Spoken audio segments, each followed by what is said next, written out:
तो 6 महीने बाद तुम्हें पता क्या लगेगा कि यार मेरा खेल नहीं है, मुझसे नहीं होगा। मतलब आज तुम्हें कितनी बड़ी बात पता चलेगी, यार मैंने 25 साल ऐसे ही लुटा दिए और तुम्हें इस बात का एहसास नहीं कि तुम्हारी कमी क्या है। तो जब तुम्हें पता ही नहीं कि तुम्हारी कमी क्या है तो दूर क्या करोगे। पता है जितने दुनिया में गरीब लोग होते हैं, कमजोर लोग होते हैं, पता है इनके अंदर सबसे बड़ी बात क्या होती है? आइडियलिज्म, आदर्शवादिता। लेकिन तुम्हें कैसे पढ़ना है कि दोनों ने चैलेंज को हैंडल कैसे किया। एक आदमी ने खुद को बचाया, अमेरिका को बचाया, कैसे, यही बात दिमाग में डालनी है, क्योंकि वही चीज तुम्हें दिमाग बाद में जीवन में काम आएगी। वो लिंकन काम नहीं आएगा, लेकिन उसने जो फॉर्मूला लगा के उस चैलेंज से निपटा है वो फॉर्मूला काम आएगा।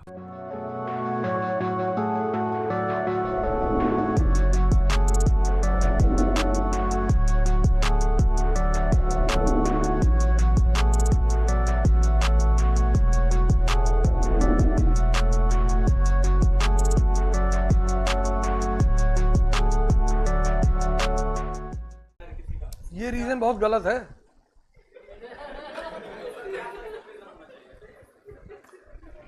इस दुनिया में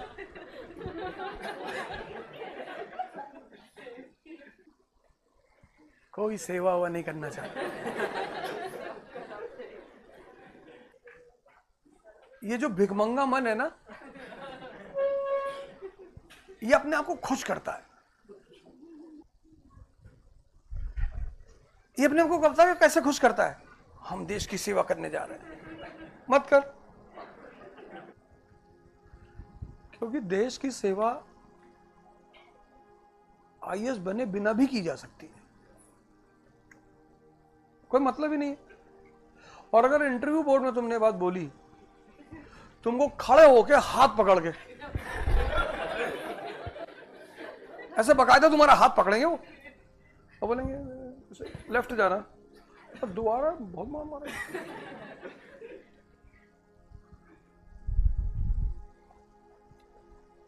तुम जितने व्यवहारिक रहोगे, अप्लाइड, तुम आईएएस बनना चाहते हो, तुम्हारे अपने चॉइसेस होंगे, तुम बता नहीं पाओगे किसी को, लेकिन तुम्हें कहना वहां पे यही होगा कि sir it's a reputed job in India with number of challenges and I love challenges sir. वो तुमको देख के मुस्कुराएंगे कि झूठ बोल रहे हो बेटा, दहेज के चक्कर में तैयारी कर रहे हो। और तुम भी उनको देख के मुस्कुराओगे कि सर सही सोच रहे हो।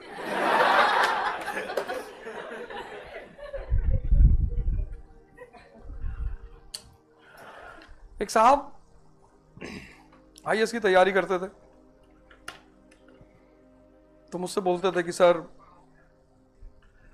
तो बोलते थे sir when I will get selection I will marry a very poor girl. मैंने कहा यार ले आओ मिठाई खिलाओ इसको। गलती से उनका सिलेक्शन हो गया। उन्होंने एक बहुत बड़े कैपिटलिस्ट की बेटी से शादी की, मुझको नहीं बुलाया, बुला भी नहीं सकते थे। पता है जितने दुनिया में गरीब लोग होते हैं, कमजोर लोग होते हैं, पता है इनके अंदर सबसे बड़ी बात क्या होती है? आइडियलिज्म, आदर्शवादिता। इससे पता क्यों होता है? इससे मन को बड़ी खुशी मिलती है। ये सोचते हैं अगर हम ऐसा बोलेंगे तो समाज बड़ी इज्जत करेगा। कोई खाक इज्जत नहीं करता।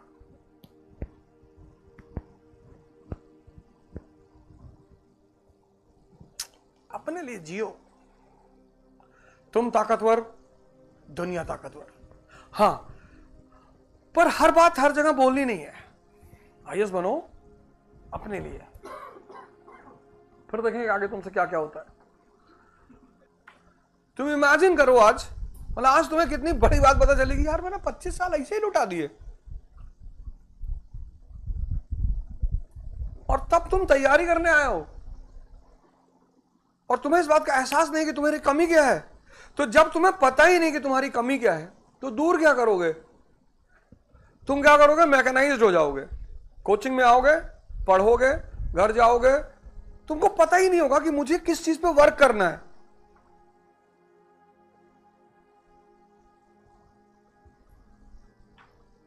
जब तुम्हें पता ही नहीं कि तुम्हें किस चीज पे वर्क करना है तो 6 महीने बाद तुम्हें पता क्या लगेगा कि यार मेरा खेल नहीं है, ये मुझसे नहीं होगा।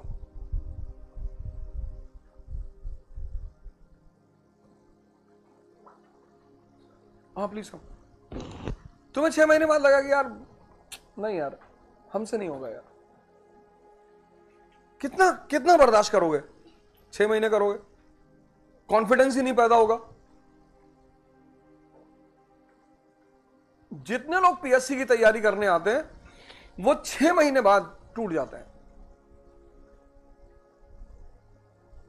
तुम पढ़े जा रहे हो भाई, तुम एक एक्सरसाइज कर रहे हो, जिम जा रहे हो, तो 2 महीने बाद बॉडी में जब कट्स पैदा हो रहे हैं तो एक विश्वास पैदा हो रहा है ना कि यार कुछ तो चेंज हो रहा है।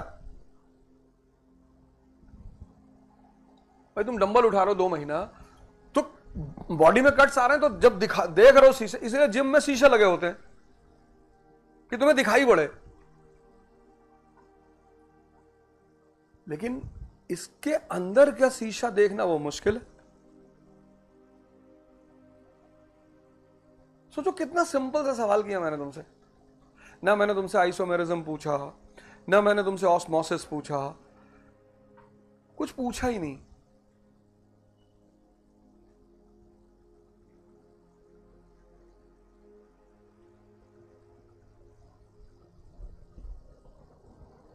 और मैं हिंदुस्तान में एकमात्र टीचर हूं जो पढ़ाता नहीं। यही मेरी यूएसपी है। लेकिन मेरी बात अगर कोई मान ले तो उसका 100% सिलेक्शन होगा। थोड़ा सा दर्द होगा शुरू में, तो वो तो होगा यार, जब तुम अपने आप को चेंज करोगे। ब्यूटी पार्लर में और योगा में क्या डिफरेंस है? योगा में जब तुम शुरुआत में करोगे तो पेन होगा, लेकिन योगा से जो ब्यूटी पैदा होगी वो नेचुरल ब्यूटी पैदा होगी। वो जो चमक पैदा होगी योग करने से वो नेचुरल होगी। ब्यूटी पार्लर में मेहनत नहीं करना है। गए 10,000 रुपया दिया, उसने पेंट किया, वहां एसी लगा हुआ, आराम से लेटे हुए, बाल सीधा कर दिया और आईब्रो बना दी, लेकिन पहली बारिश में सब खत्म हो जाएगा। ये ज्यादातर कोचिंग कर क्या रही हैं? ये ब्यूटी पार्लर्स हैं। तुमसे कहती है तुम दर्द मत देखो, तुमको भाई साहब पेन नहीं होने देंगे। बेहतरीन टीचर पढ़ाएंगे तुमको, बेहतरीन नोट्स देंगे तुमको, बंडल बंडल भर के टेस्ट लेंगे तुमसे, सब कुछ करेंगे, पर तुमको अंदर से बदलने नहीं देंगे। तो तुमको बाहर से एहसास रहेगा कि यार मेरी तैयारी बहुत अच्छी चल रही है, पर अंदर से तुम खत्म हो गए। तुम्हारे अपने अंदर कोई परिवर्तन नहीं हो रहा होगा।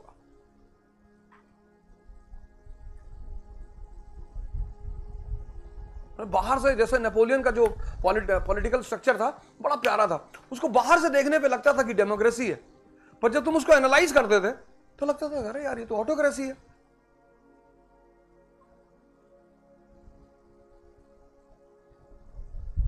अभी मैं लखनऊ में एक लड़के की काउंसलिंग कर रहा था, नीट की तैयारी कर रहा है 3 साल से, 400, 450, 500 इतना स्कोर आ रहा है उसका। चलो 500 आया, इसका मतलब पढ़ने वाला बच्चा है। ऐसा तो है कि पढ़ने वाला बच्चा नहीं है, 500 नंबर आना बड़ी बात है यार। लेकिन वो कह रहा था कि सर मैं इससे आगे बढ़ ही नहीं पा रहा हूं।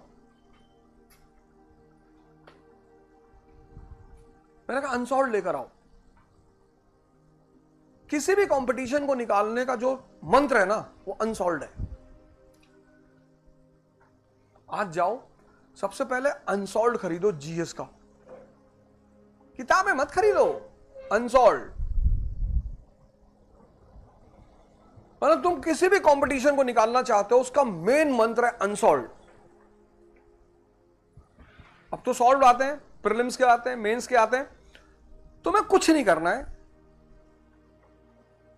15 दिन प्रीलिम्स के अनसॉल्व को देना है, 15 दिन मेंस के देना है, और 10 साल का पूरा खाका निकालना है। ज्योग्राफी का, इकोनॉमी का, पॉलिटी का, इकोलॉजी का, एनवायरमेंट का एक अपना डायग्राम बनाना, अपना। फिर ये पहला स्टेप हो गया तैयारी का कि अपना डायग्राम बनाना है अनसॉल्व से, मेंस और प्रीलिम्स दोनों। फिर उसके बाद क्या करना है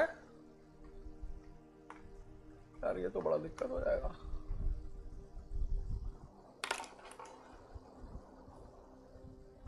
पहला काम ये करना है, इसमें 10 साल 10 इयर्स 10 इयर्स, ये पहला स्टेप होगा, यहीं से तैयारी की शुरुआत होगी। ज्योग्राफी, पॉलिटी, इकोनॉमी, मतलब जो भी तुम्हारे सब्जेक्ट्स हैं सबका 10 साल का खाका निकालना है कि ज्योग्राफी के क्वेश्चंस का किस चैप्टर से कौन से क्वेश्चंस आ रहे हैं, पूरा एक डायग्राम बनाना है। 1 महीना पूरा इसको देना है कि जैसे तुमने पहला चैप्टर उठाया वैदिक पीरियड, तुरंत अपना प्रीलिम्स का अनसॉल्व निकाला कि हाँ अच्छा यहां से क्या क्या क्वेश्चन आया था, ये क्वेश्चन आया था, मेंस में क्या आया था, ये आया था। भाई साहब अगर ये तुम कर लेगा ना, तुम हमको ढूंढोगे उसके बाद कि यार क्या बता दियो, क्योंकि 60% सिलेबस पढ़ना ही नहीं है। तुमको ये पता चल जाएगा क्या पढ़ना है, कितना पढ़ना है। ये पहला स्टेप होगा। उसके बाद तुम्हें दूसरे स्टेप में क्या करना है, सेकंड, बेसिक्स को मजबूत करना है। मतलब अगर तुम्हें नहीं पता कंपाउंड क्या है, कोई बात नहीं, अब पता कर लेंगे। कौन सा टाइम निकल गया है, तैयारी करने आए ना, तो पता हो तो होना चाहिए कि अपने अंदर क्या सुधार करना है।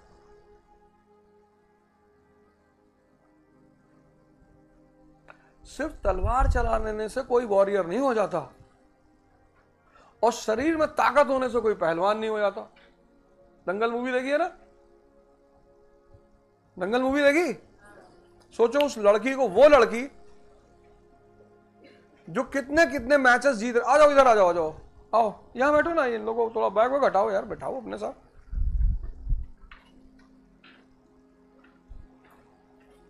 बैठो।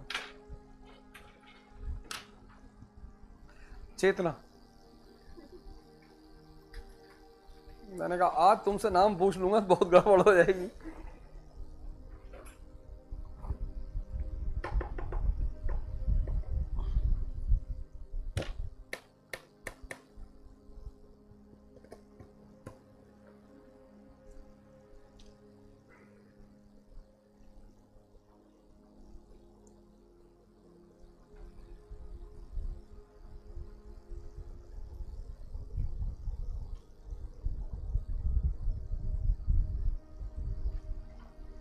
वर्ल्ड हिस्ट्री में मैं तुम्हें 4 पर्सनैलिटीज पढ़ाऊंगा। एक अब्राहम लिंकन, मतलब तुम उस आदमी को पढ़ोगे ना, तुमको लगेगा कि यार क्या आदमी है यार ये। चारों तरफ ऑड सिचुएशन, ऑड, मतलब दुनिया कह रही है कि तुम खत्म, चारों तरफ अंधेरा। आज बेटा ऐसे चले जाओ वहां पीछे।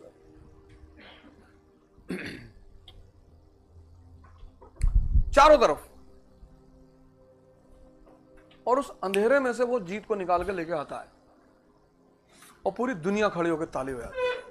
क्या बात है, अच्छा खेलते हो। एक कैरेक्टर मैं तुम्हें पढ़ाऊंगा, लुई 16, फ्रेंच रेवोल्यूशन का कैरेक्टर है। राजा के घर में पैदा हुआ, राजा के घर में, रॉयल फैमिली में,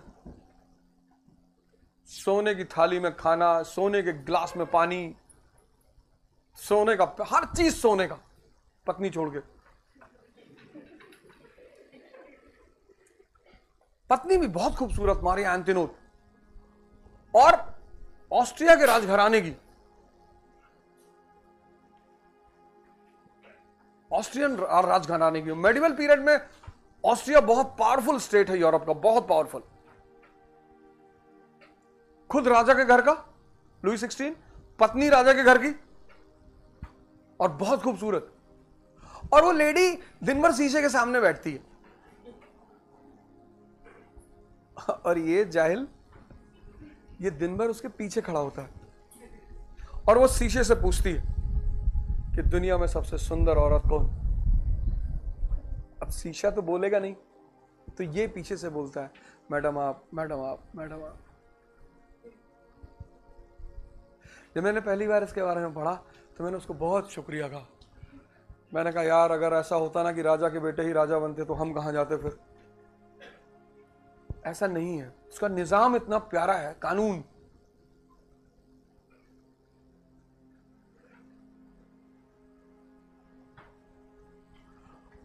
उसका कानून इतना प्यारा है। वो कहता तुम इसका इस्तेमाल करो, ये मैंने तुम्हें गिफ्ट में दिया है।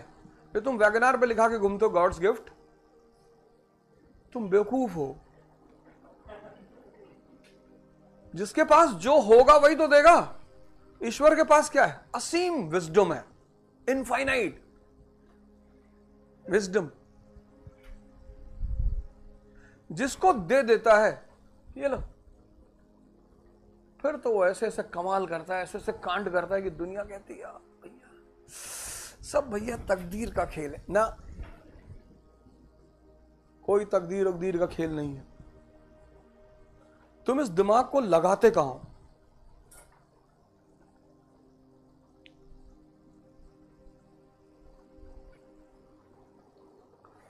अभी सुबह में आ रहा था, कोचिंग साहब ने फोन किया, बोले फला फला कह रहे थे कि अवध ओझा मेरा 4 करोड़ रुपए लेके चले गए। मैंने कहा 4 6। अरे मैंने कहा कितना ईमानदार आदमी है, मैं इसका 6 लेके भागा हूं, दूसरों को 4 बता रहा है बेचारा। फिर उसके बाद कुछ बोले ही नहीं।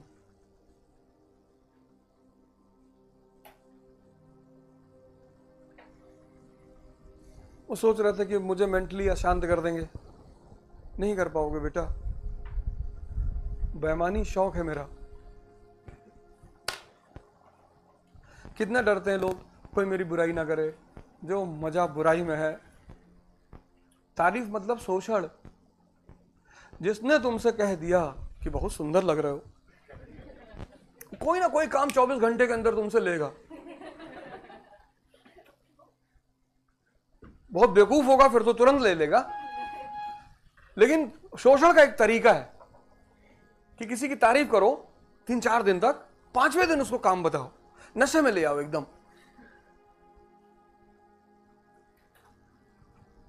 जो छोटे मोटे शोषण करता होते हैं वो तुरंत तारीफ करके तुरंत काम बता देते हैं।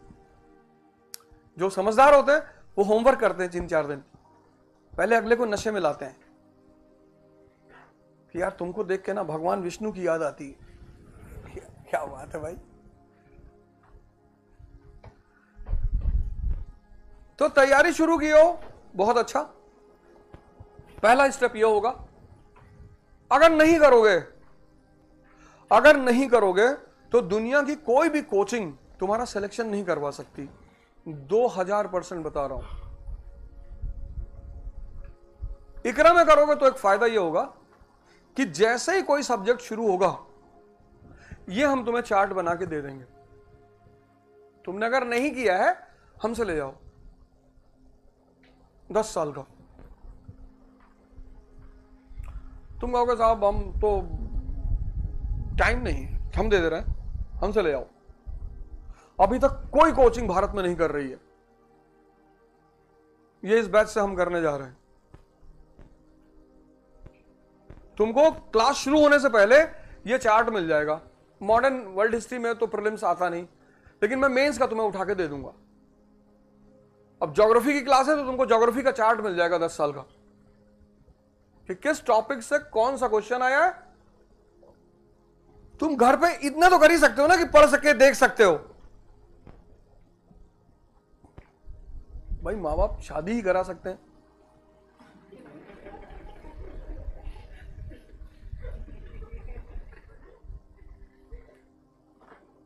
हर चीज की लिमिट है ना।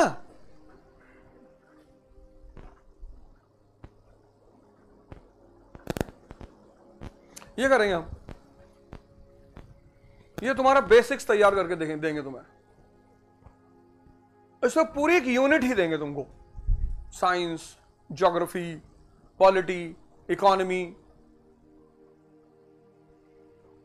फिर जो थर्ड फेज शुरू होगा, वो है स्टैंडर्ड कोर्स का फेस। यार ये बोर्ड चेंज करना पड़ेगा भाई। ये होगा स्टैंडर्ड कोर्स, यहां से तुम्हारी कोचिंग शुरू होगी, इस स्टेज से।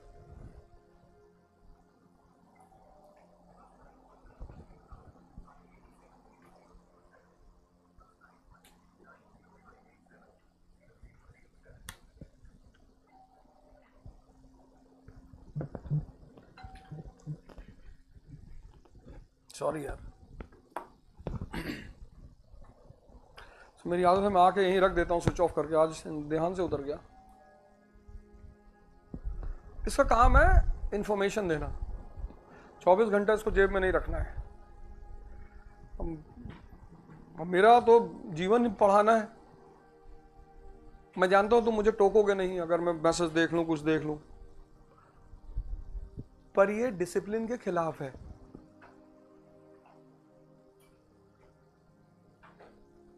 अब पता नहीं कौन फोन कर रहा है। अभी कहते तुम्हारा यार वो 6 करोड़ का शेयर था, डूब गया, तो 2.5 घंटे की क्लास तो गई, तो एक नुकसान तो ऑलरेडी हो ही चुका है, दूसरा भी हो जाएगा। और आजकल 98% लोग परेशान हैं, सिर्फ परेशानी ही बांट रहे हैं। अजीब अजीब सी। मुसलमानों की जनसंख्या बढ़ रही है, बांग्लादेश बना देंगे, अफगानिस्तान हो जाएगा ये देश, सोच लेना।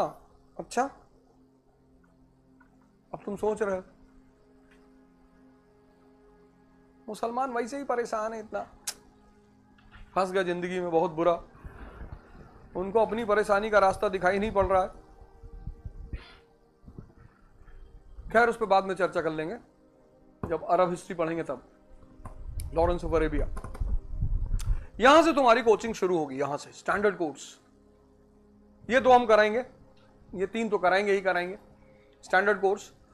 इसमें एक सबसे बड़ा काम जो हम कराएंगे वो है पर डे होमवर्क कराएंगे। मतलब ये सब तुम चाहो तो नोट कर सकते हो। अगर इसमें कोई सी चीज मिसिंग होगी तो तुम हमें रिपोर्ट करोगे, किसी को नहीं बोलोगे। यहां ना मैनेजमेंट को, ना डायरेक्टर को, किसी को नहीं कहना है, बोलना ही नहीं है, सीधे हमें। सबके पास लगभग नंबर ही है, नहीं है, दे देंगे, पर उठता नहीं वो नंबर तो यही है, मैसेज बस। अगर तुम्हारा जीवन खतरे में नहीं है तो फोन मत करना, अगर जीवन खतरे में है तो कर सकते हो। अर्जेंट लिख देना, मैं उठा लूंगा, लेकिन अर्जेंट लिख के अगर कुछ उल्टा सीधा सवाल किया तो फिर जिंदगी में कभी नहीं उठेगा। तो कई बार ऐसा होता है, लोग फोन कर देते हैं, सर नींद नहीं आ रही। ब्रह्मास्त्र चलाने का एक ही बार मौका मिलता है, दोबारा नहीं मिलता।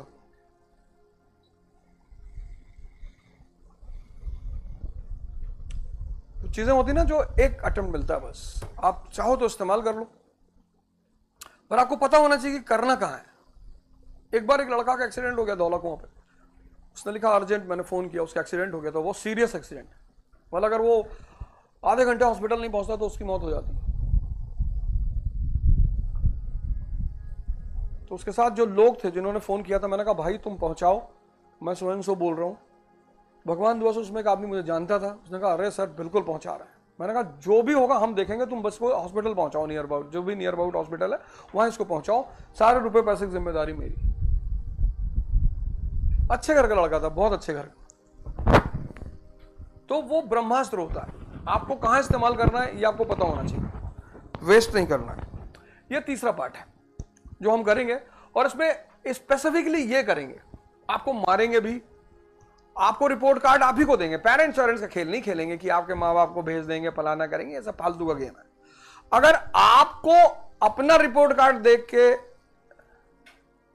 एहसास नहीं होता कि हम गलत हैं, तो किसी तीसरे को बताने से फायदा ही क्या है, क्योंकि करना तुम्ही को है।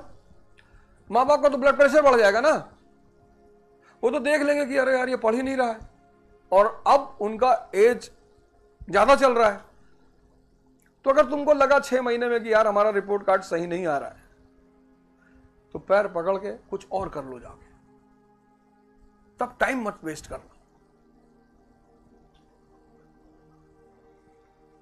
क्योंकि पैसा तो दोबारा पा जाओगे, समय नहीं पाओगे। 4 साल तैयारी करना, 5 साल, 6 साल, 7 साल। तैयारी का एक नियम है, एक बार तैयारी हो गई, हिस्ट्री, इकोनॉमी, पॉलिटिक्स सब समझ में आ गया कि इसमें पढ़ना क्या है, फिर तुम अपना कुछ और करो, पढ़ाने लगो। भाई 9, 10, 11, 12 के लड़कों को तो पढ़ा ही सकते हो, नहीं पढ़ा सकते? पढ़ा सकते हो, ये तो काम कर ही सकते हो ना। और पढ़ाने का एक फायदा होता है, जब तुम पढ़ाने जाते हो तो कोई चीज बिना समझे तुम समझा नहीं सकते। तो अगर तुम आईएएस बनना चाहते हो तो एक काम मेरा मैं बता रहा हूं सो करो, पढ़ाना शुरू करो, पर तैयारी होने के बाद। उससे तुम्हारी समझ बढ़ेगी। भले वो तुमको 100 रुपए घंटा दे, कोई बात नहीं, पैसा मत देखना। और अगर अच्छा पढ़ाओगे तो पैसा भी अच्छा मिलेगा। भाई किसी के घर में बच्चे को पढ़ाओगे और उसके बच्चे में चेंजेस शुरू हो जाएंगे, तो जिस दिन उसके पेरेंट्स से कहोगे कि आप नहीं पढ़ा पाएंगे, अरे वो कहेगा गुरुजी कैसी बातें कर रहे हो, 5,000 रुपए और ले लो।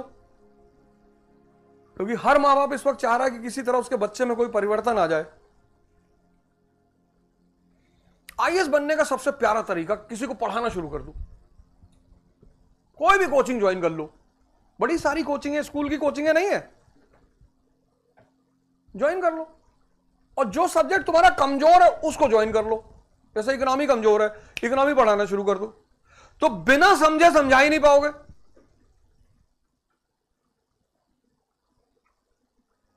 और लड़कों से कहना कि क्वेश्चन करो, क्वेश्चन से मत रोकना, अपना ईगो मत लगाना। और अगर किसी सवाल का जवाब नहीं जानते हो, क्लास में सॉरी बोल देना कि यार कल पता करेंगे, यार कल बताएंगे, यार सॉरी यार। उससे तुम 1 साल के अंदर तुम देखना तुम्हारा दिमाग कितना विकसित होता है।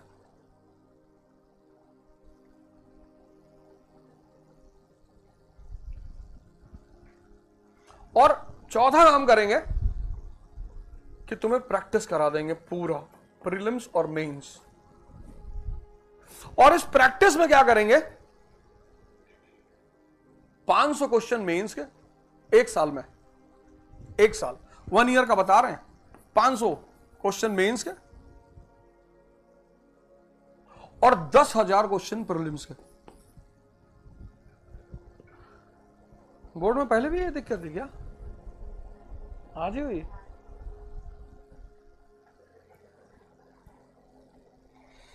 सब मेरे खिलाफ है।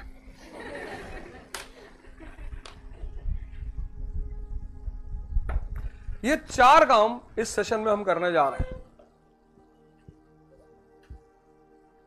इसको नोट कर लो अगर तुम ज्वाइन करने जा रहे हो। और अगर इन चारों में कोई भी चीज नहीं हो रही है तो तुम सीधे मुझे रिपोर्ट करो। वो जो बेइज्जती है ना, बेइज्जती, वही इग्नाइटिंग फैक्टर होती है जिंदगी में। जैसे हमसे बहुत सारे लोग कहते थे कुछ नहीं करोगे जिंदगी में, अच्छा आज वही लोग हमसे कहते हैं मेरे लड़के का एडमिशन करवा दो।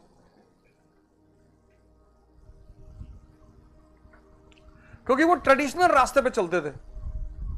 मेरे बैच में लड़के थे जो क्लास 10th से ही फिटजी उर्जी के मैटर आते हैं ना, उसको सॉल्व कर देते। मैं पूछता क्या कर रहे हो? We are preparing for IIT। अच्छा फिर वहां क्या होगा? छोड़ो यार, why you are troubling us, get out from here. मैंने कहा जाहिल, वहां करोगे क्या जाके? बोले हम उधर जाएगा, फिर इंजीनियर बन जाएगा, फिर हम नौकरी करेगा। मैंने कहा at the end of the day नौकर बनना है। हमको ये बात कनेक्ट नहीं हो पाती थी जब लोग मुझसे कहते थे आज पढ़ लोगे तो नौकरी मिल जाएगी। बस इसी लाइन को लेके मुझे बहुत इरिटेशन होता था कि जब पढ़ने के बाद भी नौकर ही बनना है, अनपढ़ नौकर बन के रहो। MSc कर लिया, PhD कर ली, फिर नौकरी कर रहे हैं। इतना पढ़ने के बाद जब कोई तुमको कमांड करेगा सो लेट, योर 7:30 हो गया, किधर था तुम? अनपढ़ आदमी को ईगो नहीं होता क्योंकि पढ़ा ही नहीं। उसको कितना भी बोलो उसको लगता है अरे साहब गलती हो गया साहब। और कितने अनपढ़ लोग मुंबई में बड़ा पाव बेच के अरबपति हो गए, मर्सिडीज पे चल रहे हैं। उन्हीं की दुकानों में जो एमबीए किए हुए हैं उनको बता रहे हैं कि बड़ा पाव बिकता कैसे है।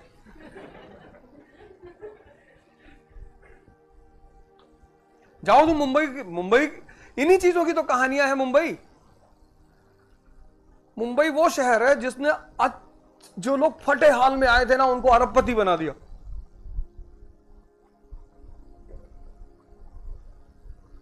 हमारे यहां का एक लड़का है, मतलब मेरे साथ का, अब तो बुजुर्ग हो रहा है, वो आया था 10th में भाग के, लोखंड वाला सर्कल, मड आइलैंड, उसके मकान है, फ्लैट्स हैं। मैं उसको पूछता हूं कि क्या किए वे तुम यहां? क्या कुछ किए नहीं यार। मुंबई शहर बहुत प्यारा है। लोखंड वाला सर्कल में उसने एक फ्लैट ले रखा है सिर्फ अपने गेस्ट को रखने के लिए। क्या हो समंदर देखे हो? नहीं भैया हम तो कुआं देखे गांव में। आओ समंदर दिखाए तुमको, ले आके जिसको समंदर दिखाना हो तो मड आइलैंड वाले फ्लैट पे ले जाएगा। ये देखो समंदर, नहाओगे लोटा लिया, तो घुस जाओगे तो निकल नहीं पाओगे, लहरें बहुत आती है। ये 4 काम करेंगे, 4 पर्सनालिटीज पढ़ाएंगे। लुई 16 के बारे में बता रहा था। जब तुम उसको पढ़ोगे लुई 16 को तो तुम बिलीव नहीं कर पाओगे कि ये राजा इतना जाहिल, ऐसी ऐसी हरकतें करता है वो। मतलब 1763 में फ्रांस फाइनेंशियल क्राइसिस का शिकार हो जाता है। ठीक, 1763 में मैं बताऊंगा क्यों होता है। तो 1763 में फ्रांस फाइनेंशियल क्राइसिस का शिकार हो जाता है। उस फाइनेंशियल क्राइसिस के बैकग्राउंड में ये क्या करता है Louis 16, American war of independence शुरू हो जाता है 1776 में। ये वहां आर्मी भेज देता है। खुद की कंट्री भीख मांग रही है, तुम्हारे पास खुद को खाने को नहीं है और तुम किसी की मदद करने के लिए आर्मी भेज रहे हो। 1781 में ये अमेरिका आर्मी भेज देता है कि उनको मदद करेंगे। पहला ब्लंडर। जब वहां ये आर्मी भेजता है तो फ्रांस फाइनेंशियल बैंकरप्सी का शिकार हो जाता है, वित्तीय दिवालियापन, पैसा खत्म। अब बिना पैसे के तुम परिवार नहीं चला सकते, तो बिना पैसे के स्टेट कैसे चलाओगे? तो मानी सी बात है तुम्हें पैसा कलेक्ट करना पड़ेगा। तो ये जनता के पास जाता है, नए टैक्सेस लगाता है, जनता से कहता है पैसा दो। जनता ने कहा ठीक, पैसा चाहिए देंगे, पर तुमको पॉलिटिकल रिफॉर्म्स करने पड़ेंगे। हर चीज की कीमत होती है ना। अब ये गलती तो तुमने की, ये संकट तो तुमने खड़ा किया और तुमको पैसा चाहिए, तो हम देंगे पैसा। हम जो तुम नए टैक्स लगा रहे हो वो भी देंगे, पर हमें पॉलिटिकल रिफॉर्म्स चाहिए। इसने पूछा कौन सा रिफॉर्म्स? कहा तुमको पार्लियामेंट बनाना पड़ेगा और कॉन्स्टिट्यूशन बनाना पड़ेगा। इसने सोचा यार पार्लियामेंट और कॉन्स्टिट्यूशन बना दिया तो मेरी हालत तो ब्रिटेन के राजा की तरह हो जाएगी, किंग विदाउट पावर। इसने कहा मैं नहीं करूंगा। फिर इसने फाइनेंस मिनिस्टर लेकर आया, तरगॉट, बड़ा प्यारा फाइनेंस मिनिस्टर। इसने कहा यार समस्या का समाधान निकालो। उसने कहा सर समाधान सोल्यूशन है सर इकोनॉमिक रिफॉर्म्स कर लो सर, प्राइमरी सेक्टर को ठीक कर लो, सेकेंडरी सेक्टर को ठीक कर लो। अरे उसने कहा तुरंत पैसा चाहिए। हाँ वो बोले वो भी आएगा सर, ये तुम्हारी नोबिलिटी जो है, सारी संपत्ति इनके पास है, सारी प्रॉपर्टी इनके पास है, ये टैक्स देते नहीं, इनसे लो टैक्स। बोला और बोला सर एक और है सर, ये तुम्हारा रॉयल पैलेस है ना सर, और ये तुम्हारी जो वाइफ है सर मारिया एंथोनोट, सर ये बहुत महंगे महंगे लिपस्टिक खरीदती है सर, 2-2 लाख रुपए के इसके लिपस्टिक आते हैं सर, वो खर्चा बंद करो सर। बहुत अच्छी सलाह दी उसने, बहुत प्यारी सलाह दी उसने। इसने उसकी सलाह मानने के बजाय उसी को बर्खास्त कर दिया।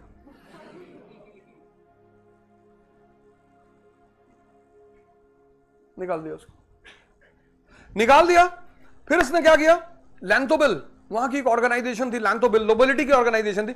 ये मैं तुम्हें बनाऊंगा फ्रेंच रेवोल्यूशन में। उसको बुलाता है, ये कहता है यार मैं परेशान हूं, मुझे पैसा दे दो। वो लोग कहते नहीं देंगे पैसा। अब देखो ये जनता से पैसा मांगता है, जनता देने को तैयार है, कह रही रिफॉर्म्स कर दो, ले लो। क्या गलत कह रही जनता? इसका फाइनेंस मिनिस्टर इसको सलाह देता है, ये फाइनेंस मिनिस्टर को भगा देता है। ये लैंथोबिल के पास पैसे मांगने आता है, वो मना कर देती। अब ये चौथा काम क्या करता है? फोर्स का इस्तेमाल करता है, आर्मी लगा देता है, कहता है जबरदस्ती पैसा लेकर आओ। एक तो बदतमीजी करोगे, ऊपर से सेना लगाओगे, राइट शुरू हो जाते हैं पूरे फ्रांस में, दंगे, पूना, मुंबई, संभाजीनगर, शोलापुर, सब जगह दंगे शुरू। ये सीखना है तुम्हें पढ़ते वक्त, ये चीजों को देखना है कि अच्छा अब्राहम लिंकन को एक तरफ रखना है, चैलेंज उसके सामने भी है, सिविल वॉर, और चैलेंज लुई 16 के सामने भी है, लेकिन तुम्हें कैसे पढ़ना है कि दोनों ने चैलेंज को हैंडल कैसे किया। एक आदमी ने खुद को बचाया, अमेरिका को बचाया, कैसे, यही बात दिमाग में डालनी है, क्योंकि वही चीज तुम्हें दिमाग बाद में जीवन में काम आएगी। वो लिंकन काम नहीं आएगा, समझो इस बात को, वो लिंकन काम नहीं आएगा, लेकिन उसने जो फॉर्मूला लगा के उस चैलेंज से निपटा है वो फॉर्मूला काम आएगा।